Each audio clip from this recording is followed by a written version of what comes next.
Hello दोस्तों, नमस्कार। मैं अमरेश मरवाइस से आपका एनआरके कोचिंग क्लासेस में स्वागत करता हूं। आज मैं कक्षा 12 के लिए भौतिक विज्ञान को लाया हूं, जिसमें मैं वैद्युत आवेश तथा क्षेत्र को पढ़ाने वाला हूं।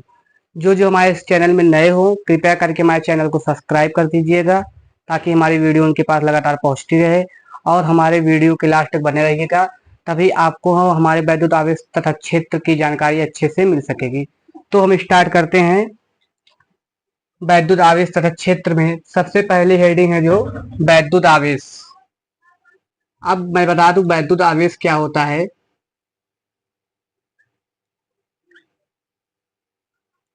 वैद्युत आवेश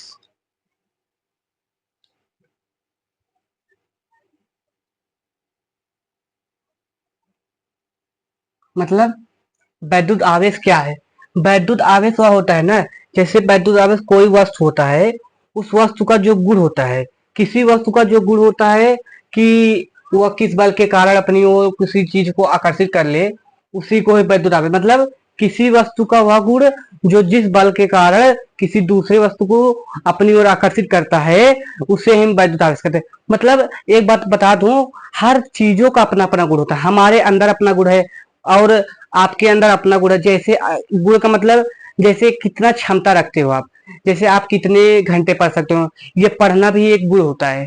और हम कितने घंटे तक आपको पढ़ा सकते हैं, पढ़ाना भी एक गुण होता है।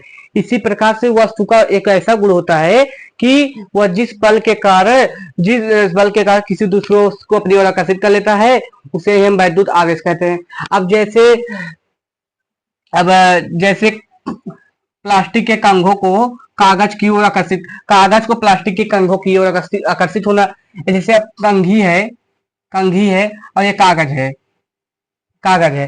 अब ये कागज किसी न किसी गुण से ही इस कंघी के पास वो आकर्षित हो रहा है। अब इसको आकर्षित ये होगा, इसे किसी वस्तु से रगड़ा जाता है।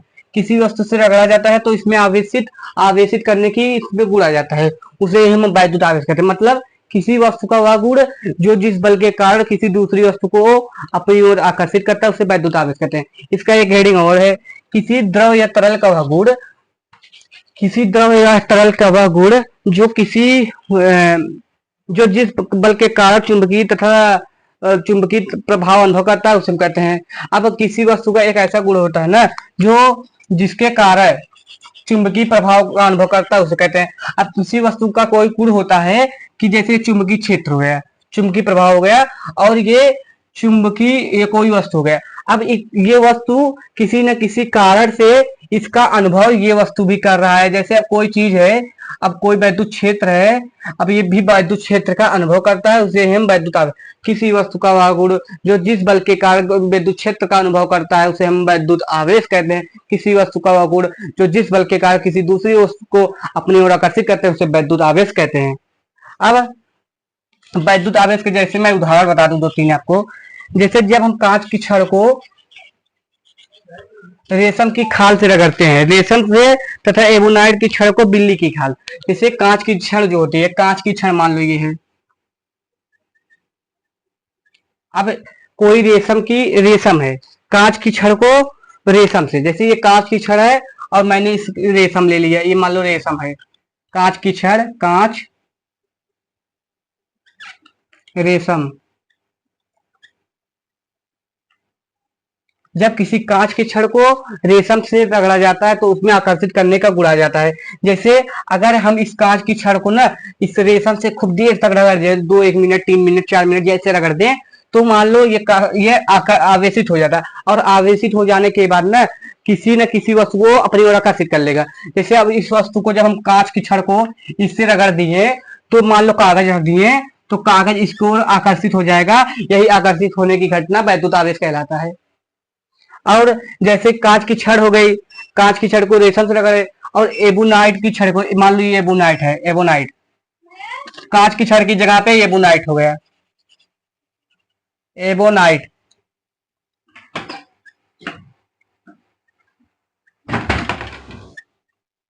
एबोनाइट हो गया।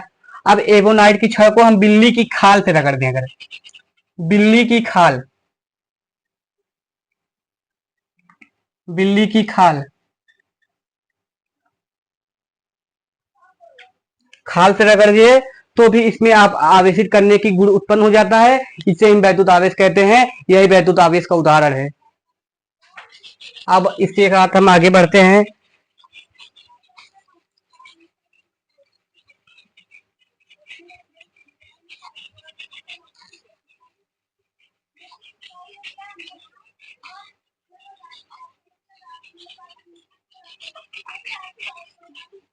अब ये जो वैद्युत चुंबकीय क्षेत्र का अनुभव करना मतलब कि कोई बल वैद्युत क्षेत्र कोई वस्तु या गुण जिस बल के कारण जिसके कारण वैद्युत क्षेत्र का अनुभव करता है उसे हम कहते हैं। अब वैद्युत क्षेत्र का मतलब अनुभव करने का मतलब आकर्षण आकर्षण व प्रतिकर्षण बल का अनुभव करता है। आकर्षण व प्रतिकर्षण प्रतिकर्षण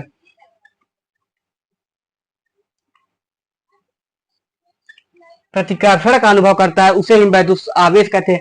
मतलब आकर्षण मतलब आकर्षित किसी ओर को आकर्षित कर लेगा, और प्रतिकर्षण माने किसी ओर को किसी वस्तु को प्रतिकर्षित कर देगा। अर्थात जैसे अगर हम इसे बिल्ली की खाल पर रगड़ेंगे, ये जरूरी नहीं है कि वह वस्तु को अपनी ओर खींचेगा ही। आकर्षित मतलब खींचना, और प्रतिकर्षित माने ढकेलना, ढकेलेगा ही। वो शायद आकर्षित कर ले या प्रतिकर्षित कर ले, मतलब किसी वस्तु का वह गुण जो जिससे बल के कारण किसी दूसरी वस्तु को आकर्षित या प्रतिकर्षित करती है उसे हम वैद्युत आवेश कहते हैं। या किसी वस्तु का वह गुण जो जिसके कारण किसी वैद्युत क्षेत्र का अनुभव करता है उसे हम वैद्युत आवेश कहते हैं।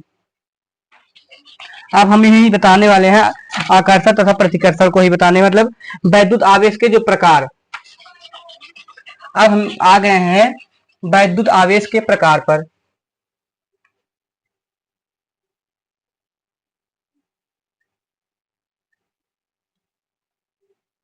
वैद्युत आवेश के प्रकार।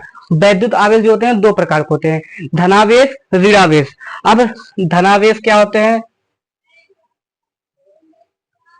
धनावेश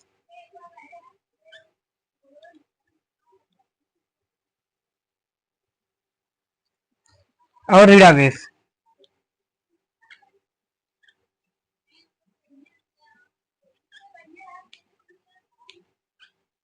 अब धनावेश मतलब जिस पर धन आवेश पाया जाता है उसे धनावेश, और जिस पर ऋण आवेश पाया जाता है उसे ऋणावेश। अब हमारे पास दो आवेश और होते हैं, जैसे सजातीय आवेश, विजातीय आवेश। सजातीय आवेश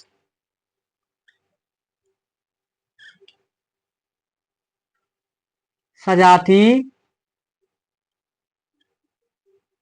विजाती।